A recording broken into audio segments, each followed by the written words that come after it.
Good morning, everybody. Can you hear me now? Just if you can hear me, either write yes in the chat box. Yay, thank you. Yay, thank you, everybody. Good morning, good morning. We're about 4 minutes out from the start of the meeting. I'd like to just come on and say hello to everybody so you have your 4-minute warning. So if you want to do like me, get your coffee, get your water, do your last bathroom, which I'll be doing in a second. And we'll be getting started shortly, okay? Hope everyone is doing well. We have a real informative plan meeting today, and we're gonna start out with a little bit of fun just for a few minutes. And we'll see you soon, okay, guys? Take care.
Hi, guys. We're going to give it another minute or two. We're still waiting for some folks to join. We're about 130 people on the call. We have a little over 200 that registered. So just kind of hang on there, okay?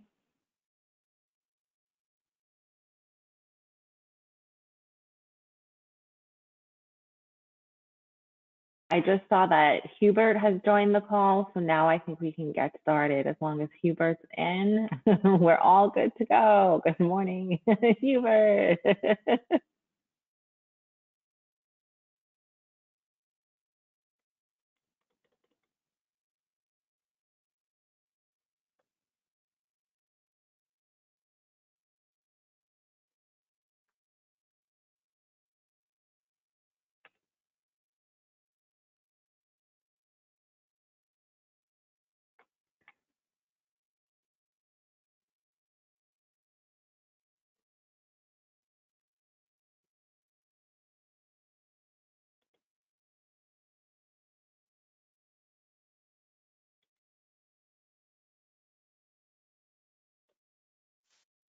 And of course, we have our VIP who I will unmute because he feels some kind of way. We have Mr. Howard Bacalar on the call. Howard, unmuted. Would you like to greet everybody personally? No, I was wondering if you thought I had a fragile ego or something. But you mentioned Hubert, but not Howard. Sorry. Hubert is a special guest star. He is. But all right, guys. Well, it's 10:01. So before we get started, we're gonna just have a little fun just for a few minutes. You're not gonna see me. It's just you're gonna just hear voices. But we're gonna get started with a little poll. 3 questions. So let's see. I'm gonna launch it now. The poll question number 1 is open. So I've been talking to all of you a lot between questions about stipends and the plan meeting, and I feel like I've really connected to a lot of you. So now my question to you is, how well do you know me? So our first question for the poll is, how well do you know Allison? She's from New York City borough. Is it Allison Jenny from the block? Which I tell you, Jenny is really my middle name, just like J-Lo. So take a pick and guess which one you think I'm from. How well do you know me? All right. Oh, I see. We're doing good. We're doing good so far.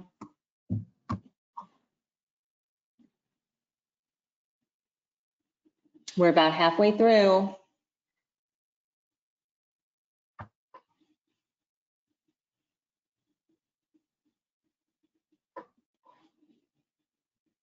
All right, I'll give it another 20 seconds for this question.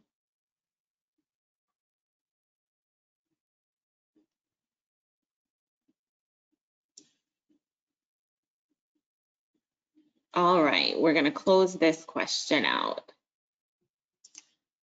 So, just so you can see, for this question, I actually am from Brooklyn, so way to go. So if you said I was from Brooklyn, give yourself 10 points and just keep track of that. And now we're going to do another one.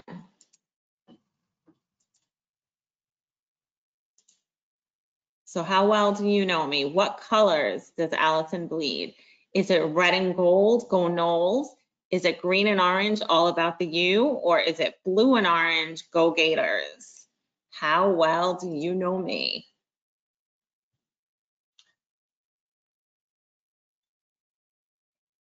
This is a tight one.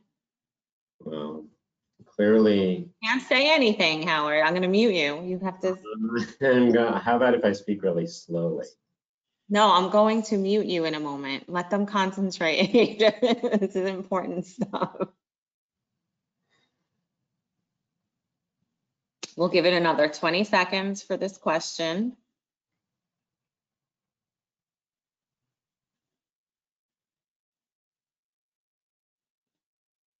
And I'm going to close it out with about 70% voted. So closing it out, and I'm going to share the results. Oh, so, as you can see, everyone thought that I was a Gator girl, when in fact, I am all about the U. I went to UM for my master's degree, and I used to work there. So sorry, if you said green and orange, give yourself another 10 points. And then for our last question,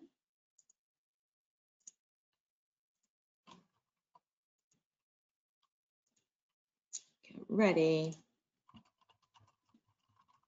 Okay, the worst thing about COVID-19 is gaining the 19. Which foods has Allison stress eaten the most?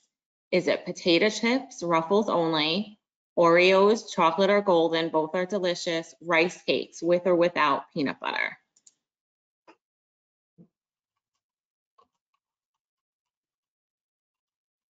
We're about 40% voted.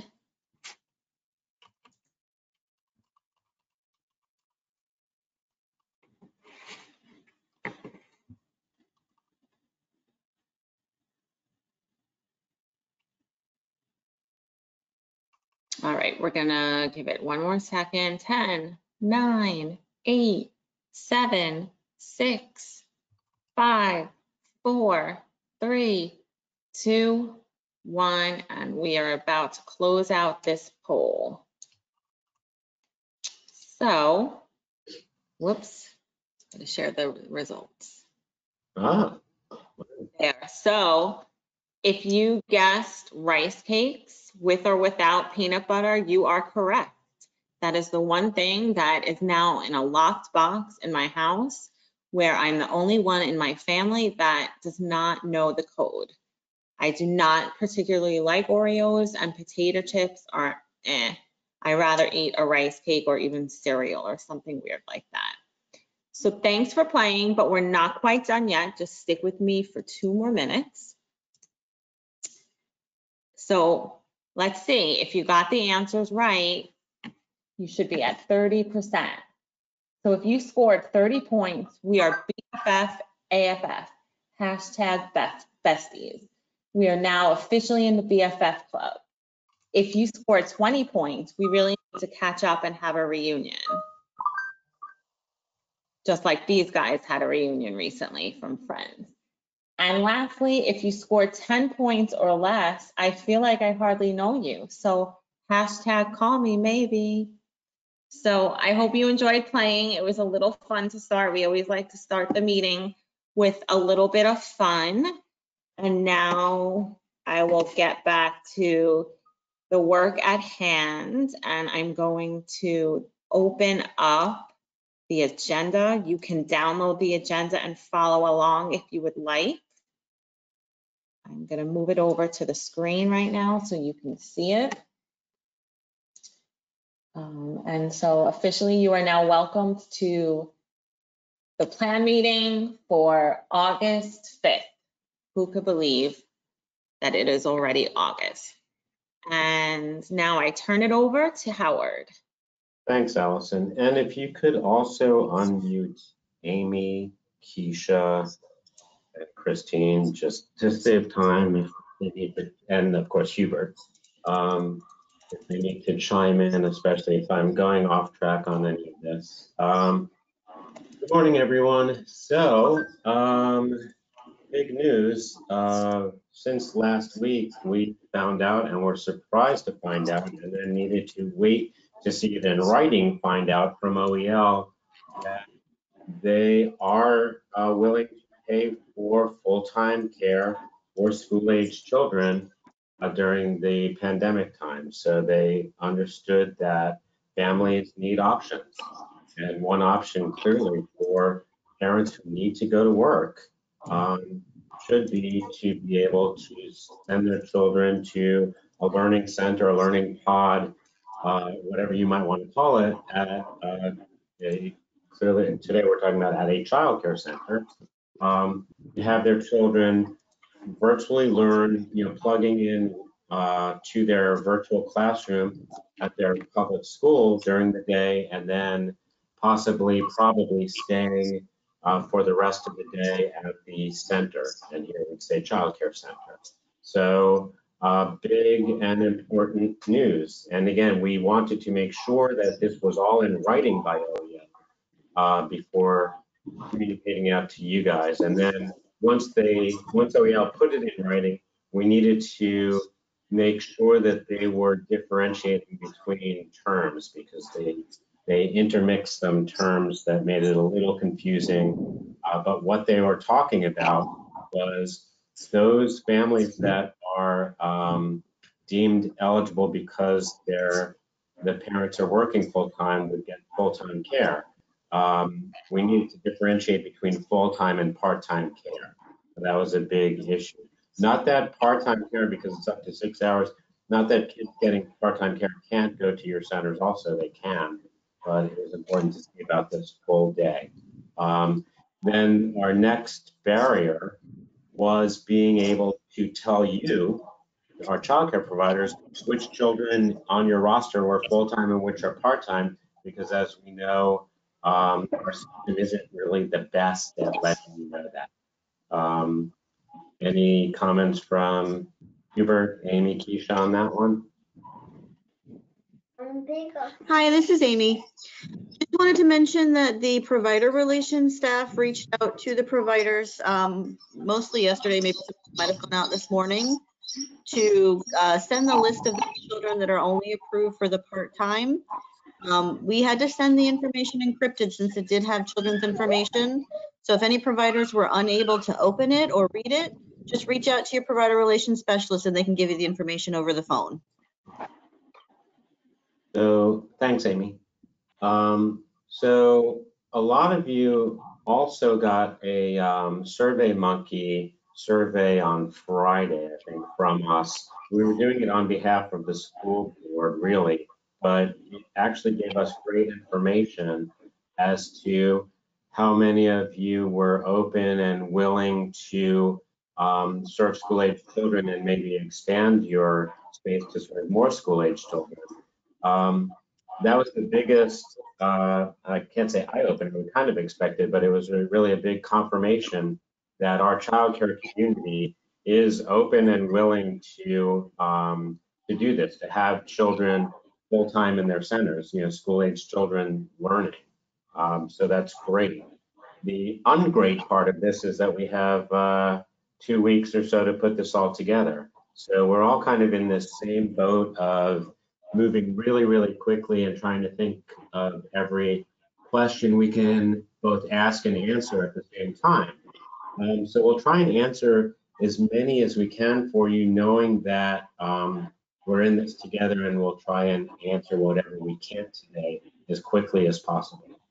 So, I mean, for the childcare community, part of this is almost we've got this, because many of you have been providing full day care for your school-age children and all the other children, but certainly school-age children all summer. So it's not really a huge stretch. You know what we're talking about when we're talking about safety and security and PPE and making sure that temperatures are taken and that families are asked if they've come in contact with anyone with who's tested positive. All of these things that we want you to continue doing, obviously, as you set up your learning pods. You know that obviously nothing's changed in terms of CDC guidelines. We're talking about 10 people in a room, and we don't anticipate that changing anytime soon. Broward County has not given any, meaning Broward County government has not given any indication at all that they have any plans to loosen that. So just letting you know. So what does this mean? What are the differences between providing the care that you've provided all summer long and really all year long and your history long versus what we're facing now? Well, what we're facing now is setting up these learning centers, these learning pods, where children can sit and plug into their classroom. So now we're going to need to talk about whether your business has the technology capability.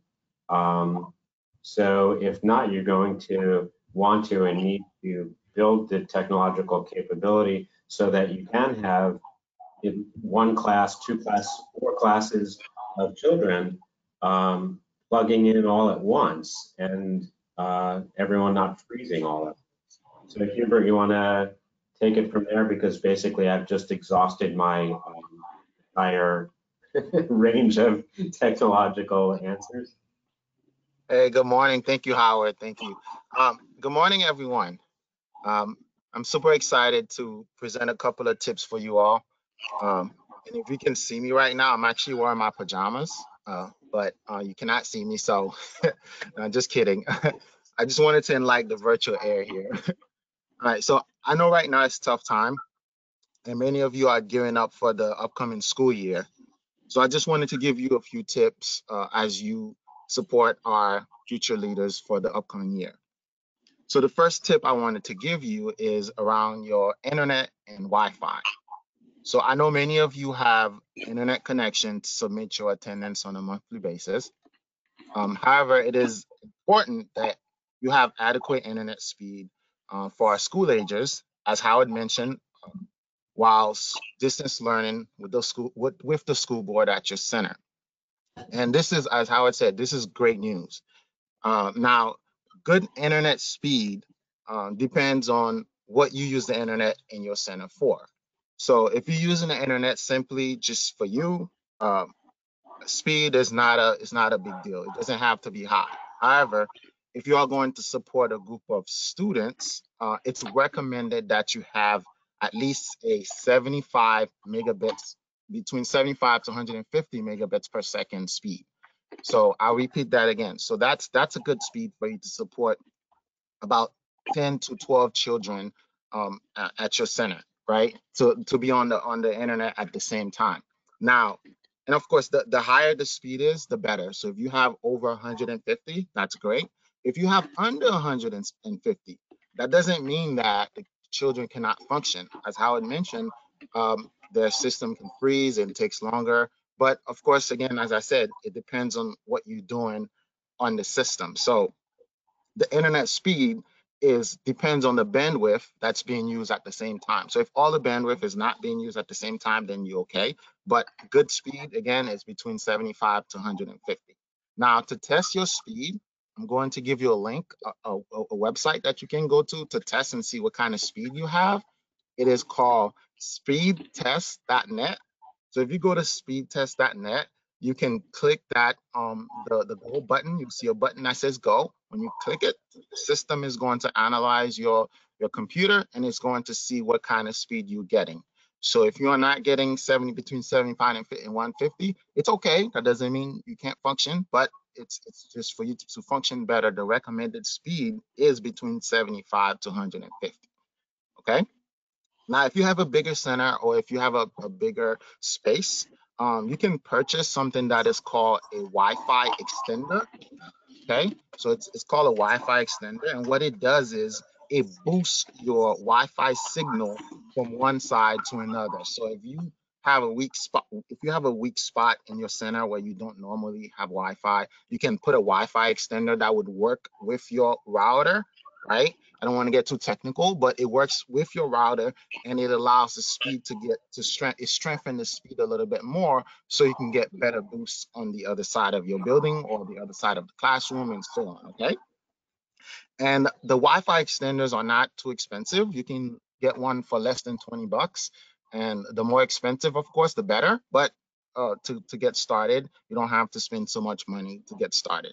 So again, let me repeat that site again. It's speedtest.net. If you go there, you'll get the speed and it'll let you know exactly what you're getting at your center. Okay. Hubert, is it literally the word speed and test.com? .net. Yeah. It's speedtest, yeah, speedtest.net. If you had gone to the University of Florida, you would have known this. I don't think so. Okay. Nah, it's all about the U. I'm a U too, so don't do that. All right. So yeah. So Wait, you go to you go to the University We'll of have to Maine. poll the whole community on the call and see. you can yeah. If you go to speedtest.net, that should definitely help out. Okay. Allison, let me know if you have any questions for me because I'm not looking at the chat. Okay, there's no questions for Hubert, but there are some other questions that I'd like to take the opportunity. Before we do that, Hubert, ballpark, do you know how much an extender costs? Just Yes, ballpark. like you can pay you get one for less than 20 bucks. And if you, again, the more you pay for it, the better it is. So it boosts your signal even wider if you purchase one that is a little bit more expensive. But if you want to get started, a 20 bucks should be fine. Again, what you do is you want to make sure wherever you at, you test the speed. If the speed is not giving you, let's say for instance, you're paying for 75 to 100, right? You could be paying, but then you're not getting that in some part of your building. So you can use that extender to be able to boost that signal so you can have a better internet at that area. Okay. Hubert, can you contact your internet carrier to help you with that? Can I say that again? Can someone contact their internet carrier to help you? So to help them or to help Yeah. the To person? help them, like their own, Yes, convey. yes, they can definitely contact their internet carrier and they will definitely help you. They will let you know what you have. They should be able to do exactly what I just told you. Normally, that's what most IT people would do. Go to that website and then you'll get the speed of what's going on with your network. And Hubert, we did have a request or two, if you can maybe kind of write this down in some way and we can share it with the providers. Okay, sure. We'll do that. We'll send that out. All right, cool. And the next thing I want to share is something that you all probably know and have used is Zoom, right? And I'm sure many of you have used it, and many of you have heard of it, but it is a free tool that you can use for one-on-one meeting with your parents. If you don't want them to come in, you can meet with them on Zoom for whatever reason, right? And it's free. And you just register and you can use it one-on-one free. And free is pretty much unlimited. You could meet with anyone for free. But then if you're gonna have a group meeting with more than one person, then it gives you 40 minutes to have a meeting. After 40 minutes, it cuts it off. But it's just great. That's things you don't have to pay for. And very important that if you are in a Zoom meeting, I don't know if you've seen the news lately, but a few Zoom meetings have been hacked.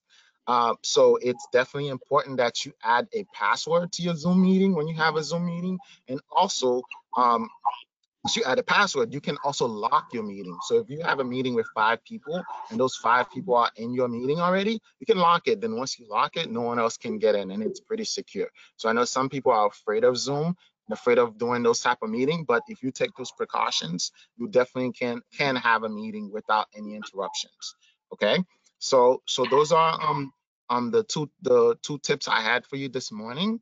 If you have any questions, my email is H as in Hubert. My last name is CESAR @elcbroward.org. Okay, so you can email me and I'll be able to answer questions for you or whatnot. But we'll definitely make sure that this information is available for you all, either on our website or somewhere. That way you can have it and refer back to it. Okay. If there's no more questions, then Howard, go ahead, take it away. Before you get off, I just want to give a little notice to Christine to ignore what she heard when Hubert said that there were free Zoom accounts, because it's only for 40 minutes. And as you could see, I'm advocating for us to get Zoom for longer than 40 minutes to kind of transition some of our trainings and activities to. So Christine, there's no such thing. Carry on, Howard. So while you're talking about trainings, Allison, you want to talk really quickly about training for the Broward County Public Schools technology? So we're in talks right now to work out a training with Broward County Public School with you guys, so they can come on, give us a little overview for like how they do the Canvas and the SSO. I don't know how familiar all of you are with the whole Broward County virtual platform that they're using. So we're working on that now. We'll see how many, I want to try to do maybe one in the morning, one at night. We'll see how much we can do. So just stay tuned for that. I'm going to push to see if I can get them to come to the next plan meeting, which is next Wednesday, same time, same place, same link. But if not, we'll send out as soon as we can when that training will be. So stay tuned for that. Thank you. Yeah, in terms of the school system, aside from the additional technology help, making sure that you guys are well capable of helping your students log in, we're also asking them about supplies in terms of if people need desks. Again, from that survey that went out Friday, between desks and technology, those were the two big needs. Food, it seems like a lot of you provide food already, but we're still seeing if the school system can provide food for your centers, whether they'll be willing to drop off food or have drop-off sites. So we'll see how that one goes. But those are the big asks right now of the school system. They're running around just trying to plan in general now and didn't really have much in terms of answers yet. We have another call with them. I think it's tomorrow. So as soon as we hear anything, we'll either post it, well, we'll probably do both. Post it, but we'll also send out a communication to all of you letting you know any progress we've made. So in terms of one other really important piece of this, does it make sense for you guys from a business perspective to do this? For many of you, yes, it does. If you have empty classrooms and you're open anyways, chances are pretty good that you will not be operating at a loss doing this, and hopefully we'll be operating at least a small profit. For others, that may not be so. It really just depends on how much you have to invest in making yourselves ready for this. So luckily, we have some partners who will help you to determine whether this is a good idea for you. So this is my cue of my shameless plugs for both BLI. You've heard Robin Perlman on here multiple times, and a lot of you are alumni of BLI or current in the current class. Use Robin for this, what she's great at, and also joining Robin. And on the call today are our friends from the Urban League, who also are expert in this in their small business planning platform. I know I'm butchering their name of what it actually is, but they are small business experts and have been basically the local arm of the SBA in providing loans with Robin. So they can really, really help you. So from the Urban League, we have Brian Cunningham on here. So Brian, I was supposed to say your name, but not open your mic yet because you wanted to listen today. So you're listening to a few hundred folks who will probably be reaching out to you. Sorry about that, or not sorry at all, because it's a great opportunity to do two things. Again, what we're looking at is, of course, making sure that the workforce can go to work, and also making sure that you, our childcare centers, stay solvent, obviously. So hugely important for our community. So there are plenty of, one other thing. So communications. So we sent out a communication to you guys yesterday about this. We also sent a communication out to all of the parents in our system of school-age children to know that they have this option. That also went out yesterday. So you guys, two things. You'll probably be fielding a lot of calls from parents you've already been serving, but it means it's a great opportunity, obviously, for you to reach out to the parents you have been serving too. Knowing that it's a new school year, we will see who was in school age last year, who is school age now, come into the system also. So knowing that there's going to be some piece that's not overlapping, what we're going to ask you to do is market yourselves, not just by yourselves, but through us also. Just like you did with the Jot form, letting Amy Unger and team know whether you were open or closed. We're going to have you do the same thing, letting us know whether you are accepting school-age children for these learning pods or not. So it's posted on our website so that parents know. It also means when you guys are full up, you can let us know that you're not accepting any more. Did I get that right, Amy? Yes, sir. And I think we would also want to know whether, not just whether they're accepting, but if they have openings. So we'll probably be collecting that information as well. Exactly. So again, it's just a great opportunity in as many places as we can to get the word out. There's still plenty of things we don't know, of course, and we continue to don't know how long OEL will be waiving parent copays, paying enrollment versus attendance, all of these things. What we didn't know last week, we don't know this week. So sorry about that. I wish we had better answers, because I'm guessing folks want to know, is a copay then doubles for full-time? You know, all these things we don't know. Don't know yet. Right now, they're still waiting. So, Keisha, Christine, you guys want to add any pieces that I'm missing? Good morning, everyone. This is Keisha. The only thing I do want to add, because I know this has been a question that has come up routinely, with regards to the school agers, there is an automatic flip that happens once the school year begins. So what usually happens is the school agers who were being paid full-time during the summer, during the school year, that flip would occur and you providers would be paid at the part-time rate. However, given this recent guidance from OEL, you now know, as Howard shared earlier, that for your children who are already authorized for full-time care, you will be able to receive the full-time rate for them during this time. This will not appear on your attendance roster. This meaning the FT for unit of care. That automatic flip is still going to occur. You're still going to see the PT. So you will be required to do that flip yourself on your side for the attendance roster, enter FT so that you can be paid accordingly. That is going to be key so that you are paid correctly.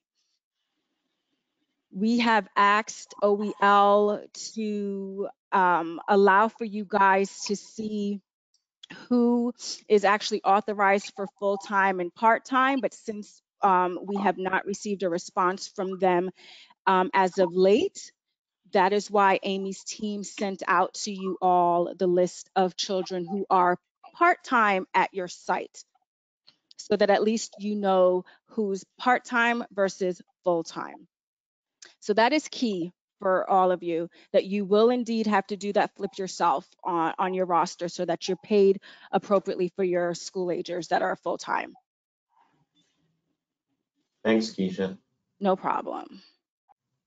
So just let me throw out, I know Amy Unger, we're getting some VPK questions. So if you can just share an update on VPK, that would be great. Sure. So we're getting close to crunch time. Most providers are still planning to begin their programs on August 19th. Most of the contracts that have been reviewed by the staff have been certified. At this time of the year, we tend to get a lot of last-minute submissions. So it is going to take us a little while to catch up, but everybody who has submitted will absolutely be reviewed and certified by the first day of school, assuming that everything is in order on your application. So you don't need to panic about that.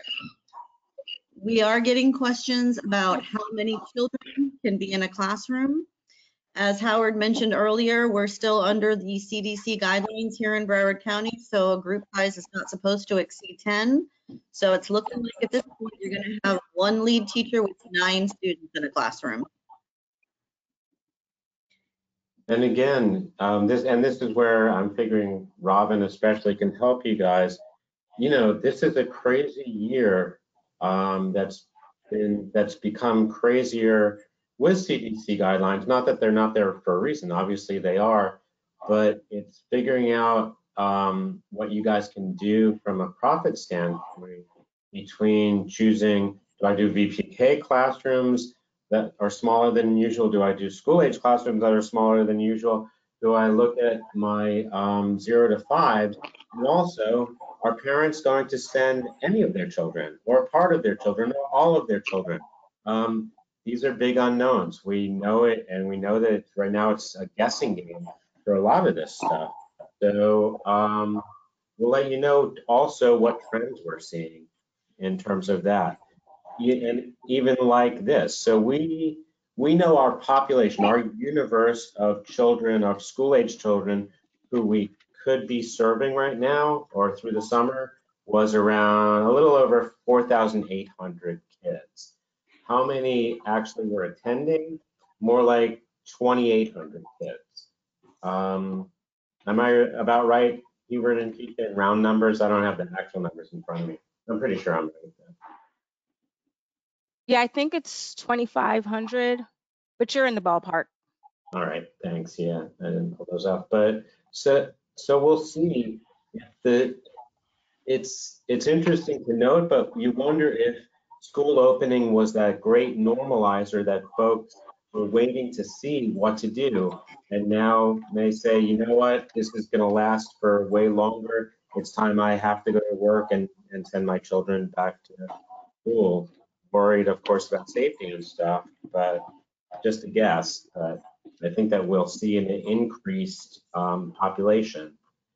And with all of this, knowing that we served a lot of 0 to 5 before, so it's going to be a running decision on when you pivot to your more traditional models of 0 to 5. So it's going to be a guessing game here from a business perspective.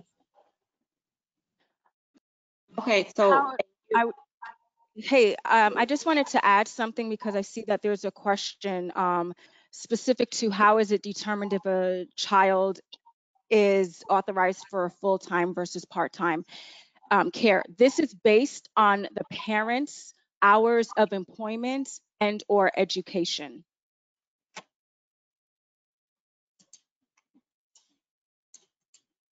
Sorry, Allison, didn't want to cut you off, but I saw that. And it's funny no, because that was great.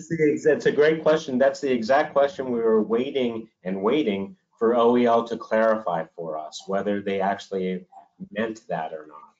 Mm-hmm. You know? So great question. I was just going to start throwing out some of the other questions to you guys. Okay. So here we go. I'm just trying to scroll up. And if you hear some clicking, that's just me. Just so you guys know, in the middle of last week's plan meeting, my computer froze and I was the organizer for the meeting. So I'm trying to be very cautious and to not do too much to make that happen again. So the session is being recorded and we're good, but just if you hear the clicking, that's me. Let's see. Can you please advise as to the flexibility and start dates for VPK students and whether a waiver has been issued for virtual instruction for VPK students? Anyone want to take that? I can take part of it. So there has been no waiver for virtual VPK as of now. That said, I believe that, you know, the folks are still lobbying for this with OEL, and I believe the Early Learning Coalition board is going to take up the issue, trying for next week in a special meeting to also send a letter up to OEL to try and change their minds. There's been a big push between the 3 school systems, Miami-Dade, Broward, and Palm Beach, for this. But as of this moment, there has been no change in answer from OEL. In terms of start date, Amy, you want to take that one? Basically, you can't start before the school system, right? But you start after. I'm sorry, I missed the question. I would need the question. In terms of the official first day of VPK and how it relates to the public school calendar, correct? So they're going with what was the original start date of the Broward County School Board, which is August 19th. So your programs can begin August 19th or later. Yeah, and it's still the start date of Broward County Public Schools, just virtual. Also, the interesting part will be, and I guess OEL is still kind of sounding this out for future, children need to be physically present first day of VPK to be counted as VPK. After that, absences or whatever can count, but they don't count as actual attendees until they've attended physically. That's how it is right now.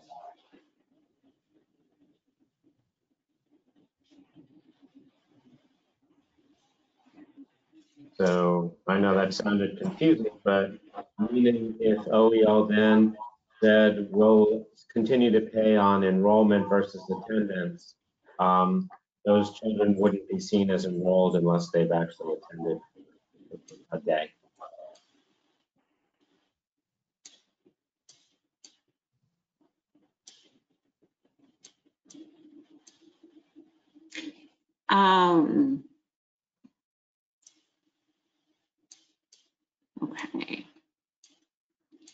Can older brothers and sisters of children in preschool attend and get paid through OEL? Meaning, if they're not eligible, meaning if they're not in our age range of eligibility, then no. It's only those traditionally eligible under school readiness. There's another question. I don't know if you guys would know this. If we have children not attending, will at some point they be removed from the rosters? That's a difficult one. Right now, honestly, I would have to get guidance from OEL with regards to that, because we know that we have to look at attendance and whether or not services are still needed.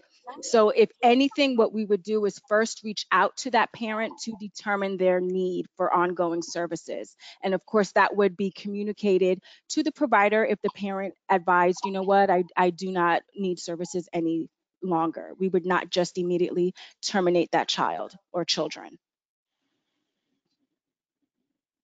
Okay, thank you. Here's another one, Keisha. Can our first responders still get SR regardless of income? So with regards to first responders, remember, it's not income-based. However, when the program does completely phase out and we are determining whether or not they are eligible for rollover into our school readiness program, yes, at that point in time, we will be utilizing income to determine eligibility. Thank you. And if another question, if a center did not get a list of their children recently, like Amy had mentioned, does that mean that they don't have any children, or should they just double check? I would imagine they should just double check with their provider relations specialist. So that list was specific to part-time children enrolled at their site. So if they did not receive a list, that means they do not have part-time children enrolled. Right, it means that if you were doing school age, all of your children are eligible for full-time. The number of children receiving part-time is very small, way smaller than those who are eligible for full-time. This was our quickest way of letting folks know so that they don't mistakenly think that a child is eligible for full-time. Okay. Then another question, for school-age child that is in the center all day for before care, online schooling, and aftercare, will reimbursement be both full-time and part-time to cover the entire day?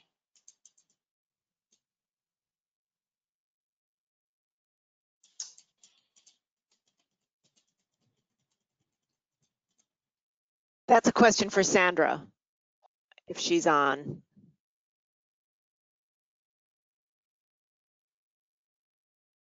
Can you unmute Sandra? I'm looking. Sorry about that.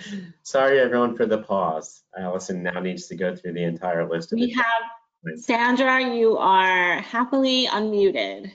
Can you repeat the question? I didn't quite hear everything. For a school-age child that is in the center all day for before care, online schooling, and aftercare, will reimbursement be both full-time and part-time to cover the entire day?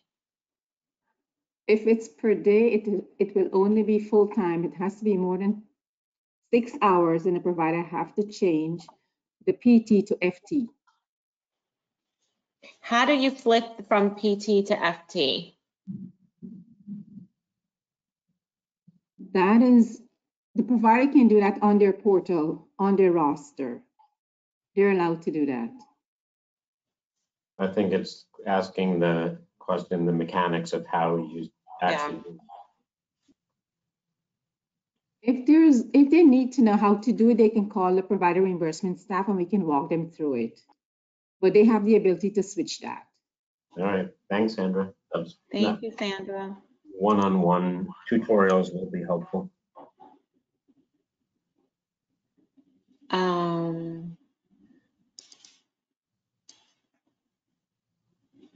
Is VPK still going to be an 80-20 attendance rule?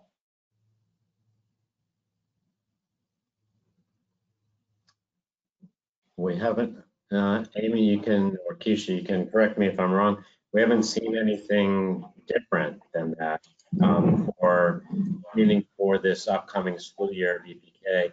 That said, it may just mean that OEL hasn't thought of it yet, to say the truth. Right, I think it's a great question. We haven't received any guidance relative to that. So let's pose it to the state.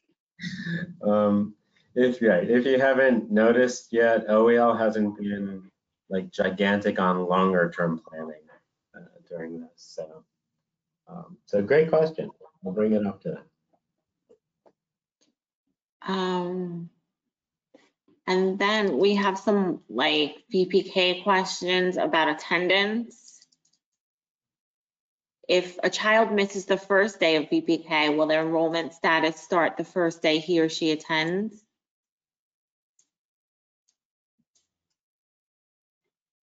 I believe so, but we'll get clarification on that one. All I've heard is out of Shan's mouth about physically attending be counted as a first day, but there hasn't been a time for clarifying questions and answers yet. That was as of last week. So we'll see what this week brings with her. She has a call with all of the executive directors of the ELCs each Friday. This past Friday, she did not. So we'll see what additional information comes with this Friday.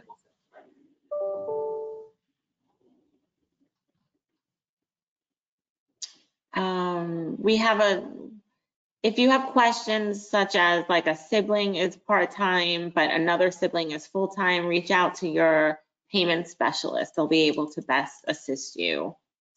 The rate for VPK as of July 1 is $4.69. So I know there was a few questions on that here.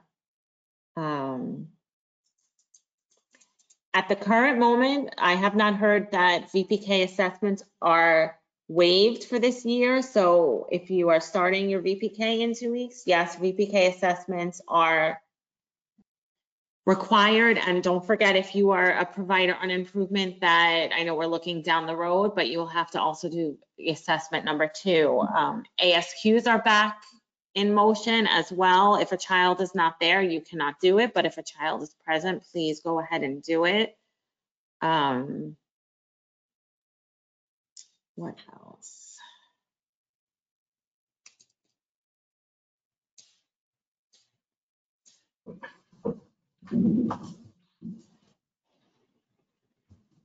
The payment rate, sorry, the payment, I'm gonna go for it. Sorry, this is Hubert. So I've received already a few emails regarding what I said about internet. So I just want to clarify just to make sure. So if you have less than 70, it doesn't mean that you cannot function. The kids won't be okay.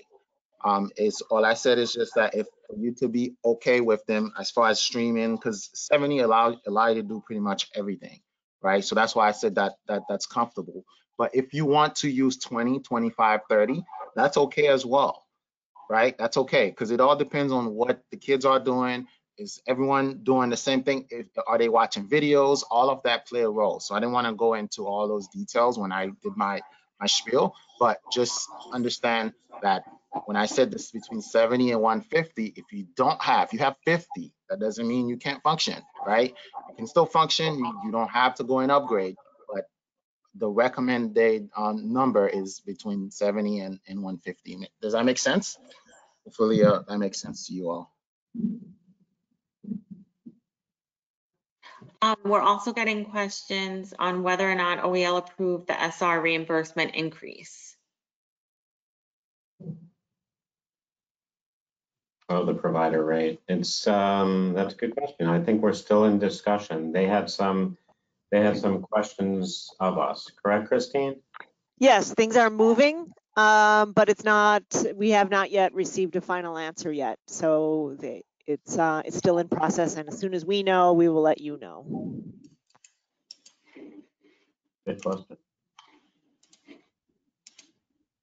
Will OEL/ELC allow us to eliminate a younger group classroom and accept more school-age children and not affect our status with OEL or ELC contracts?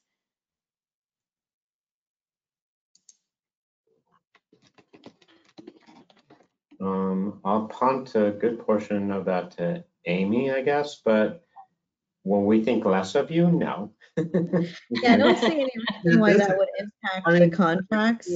Right. I guess the question is if you're going to disenroll students that are already enrolled there. I mean, that's something you're going to have to work out with the parents, but you know, you're a private business and we understand that you need to do what you need to do to keep your doors open. I mean, obviously, as a community, we don't want to see a vacuum exist, meaning no place for anyone to send infants or toddlers. That said, I mean, again, you're all individual businesses and need to do what you're going to do to stay in business. Just realistic. So, and that's where we figure Robin and the Urban League can help you guys with some of those decisions. But clearly, a lot of them, you guys know it. You're in the industry.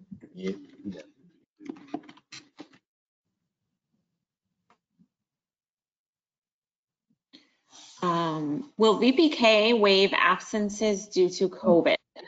So I'm sorry, before we get there, just also remember though, that when we're talking about gearing up for full-time school-age children, this will end. This is temporary. When does it end? Who knows? But it could be 2 months, it could be 4 months, or longer. But just remember, in terms of planning, don't go so far down a road that it's difficult to back up when you need. Sorry about that. Go ahead, Allison. What was the question? Something about absences for COVID? Right. Will VPK waive absences for COVID? We don't have that information at this time, Allison, and I know as we mentioned before, we will be posing the question with regards to the 80-20 rule to OEL, so we can also have some clarifying questions in there relative to absences overall. Okay, thank you, Keisha. I'm now going to ask Julie from licensing if she can unmute, and I'm going to send her an unmute. I think she's on. I don't see William, and usually.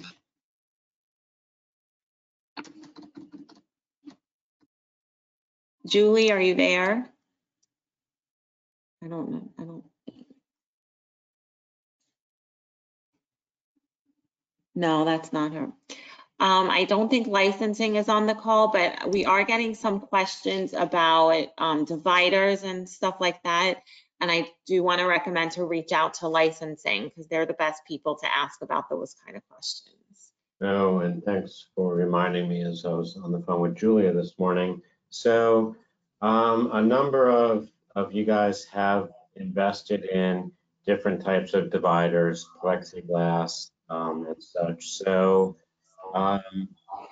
if you want, I will set up some type of discussion group, I think, if you guys want to talk to each other about what you're seeing, where you're seeing good deals on this, if you indeed want to set these up. And again, remember, one thing we'll ask the school district for, I'm not sure that we'll get them, but we're going to ask for desks. So that could help at least mitigate some pieces if you were planning to have all the kids at long tables and stuff facing each other. If they're at individual desks, that might be a little easier on them. So we're trying. So I think you just mentioned this. If a classroom for school-age children is open, will business owners be reimbursed for the entire school year, or will the funds stop if the public school's open and children are mandated back to public school? So this will stop when school opens. Yeah. Once virtual learning ends, it ends, meaning there would be no reason for children who should be attending school to be in your centers for the full day. What we're anticipating, though, or at least what I should say, what I'm anticipating is, remember when the school system was looking at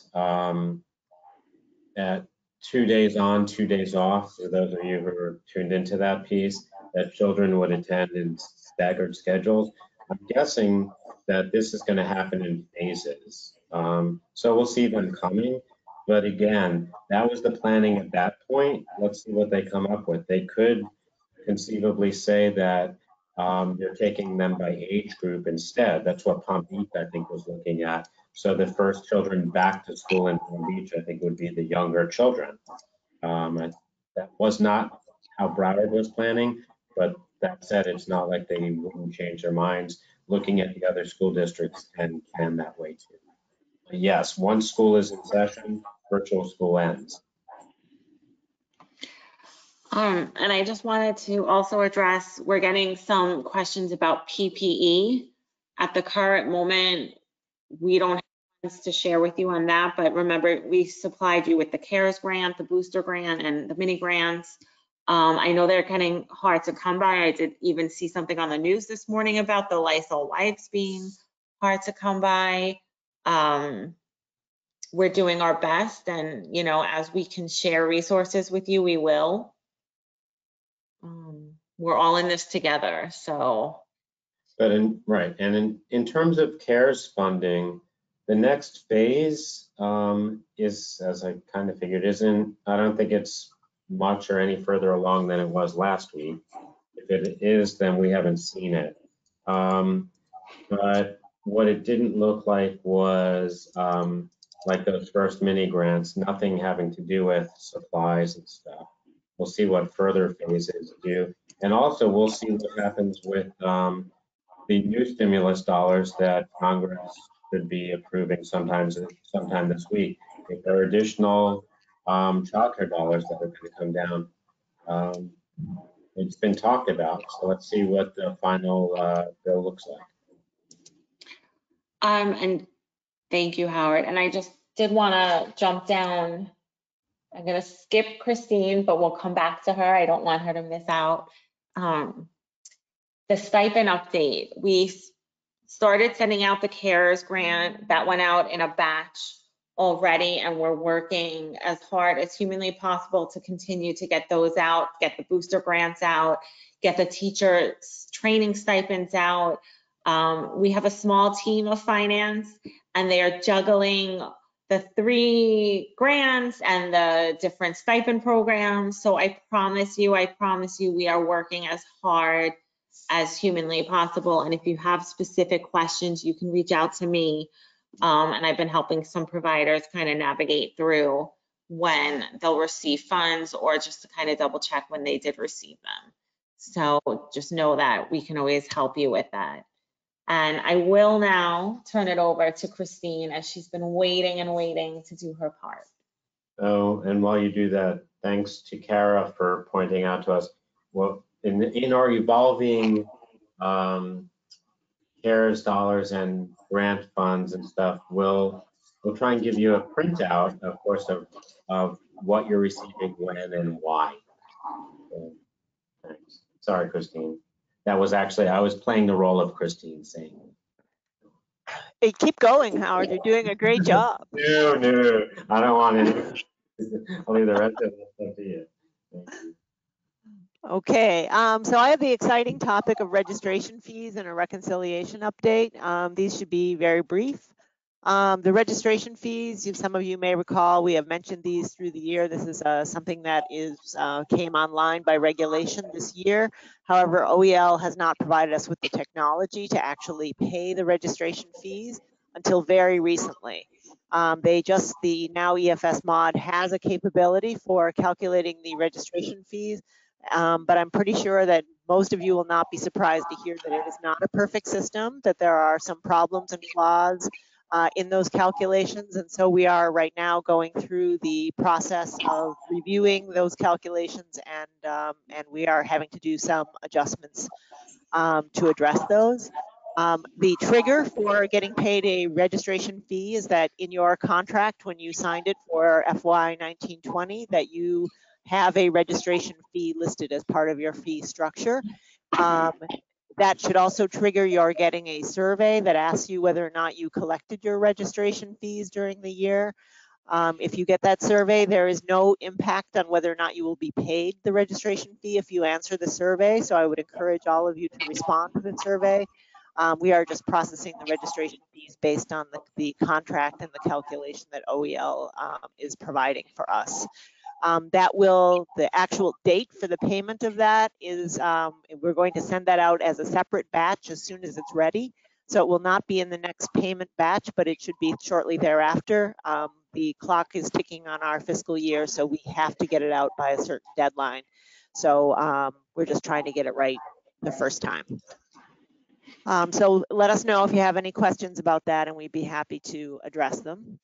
And then as far as the reconciliation, it's like the thing that won't go away. It's the fiscal year FY 18-19 when EFS mod was offline. We are making progress toward finalizing the calculation of what the actual payment amounts should have been compared to the amount that we paid out. That's what we mean by reconciliation. We're comparing the services that were reimbursable to the estimates that we paid originally, and we're calculating any overpayments that are out there. We are now at the stage where we have processed all the adjustments that we know of and all the information that we know about for those balances, and we sent them to OEL yesterday for review. The next stage is that we have to go through a process of doing some back-end adjustments that OEL must do with us and for us. I don't know how long that will take, but I'm hoping it will get done in the next month. And then we'll have at least the information about all of the balances that are out there. I know that there are opinions differ on whether or not what the timing of when we should be sending out those notices of what those balances are and to begin the verification process. So the timing of that will be when we have those balances will be right around our board meeting. So of course, we're going to consult with our board and our community, and we're going to make the decision about when the appropriate time for sending those out are. I just want to send a reminder to everybody that our goal is while these are public funds, and we have, as stewards of public funds, we have an obligation to collect overpaid amounts. This was a mistake that was created by OEL and a problem that was created by OEL, and we want to work with providers to make the repayment and the collection of those as painless as possible. And we have a fair bit of flexibility on how to do that. So you'll be hearing more about that in the near future. So the message today is that we're calculating still, and nobody needs to take any action, and we will be in communication on what those balances are as soon as they are final. And Christine, and again, yes. I'm sorry, just to clarify, when you talk about the ELC board meeting, you mean the board meeting toward the end of September? Yes, probably toward the end of September is when we'll have that information. Okay, I just wanted to make sure people didn't think it was part of the special meeting that may take place for the virtual GPK. No, I mean, I would like to think that OEL's IT group can, rally and correct all this stuff that quickly, but I'm not a betting person, but I definitely wouldn't put money on that. Yeah, exactly. All right, any other burning questions coming out? No, I mean, if we didn't get to your question, please feel free to email me and I will direct you to the right person. We'll make sure that you get all the information that you need. Before everyone leaves, I always want to end us on a nice positive note.